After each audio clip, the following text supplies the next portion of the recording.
Good morning. সকালে উঠে বিছানা গুছিয়ে নিয়েছি, তারপর পোস্ট করে দিয়েছি বিফোর আফটার ফটো। চলে যাচ্ছি জিমে,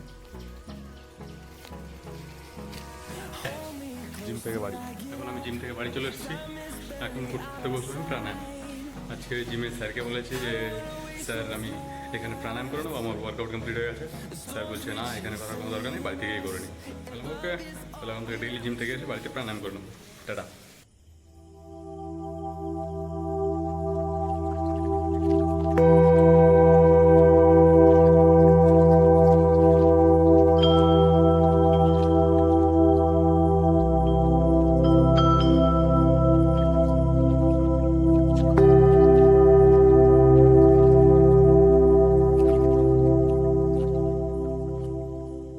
If your first call in the morning, he knows the odds are pretty good and he will get some pretty large distribution the day is over. So it's natural for him to start generating start hot in the morning. He will keep a couple of extra cups of এখন খাওয়া দাওয়া করে ঘরের মধ্যে কিছুক্ষণ হেঁটে নিলাম। দেখা হচ্ছে আবার কাল।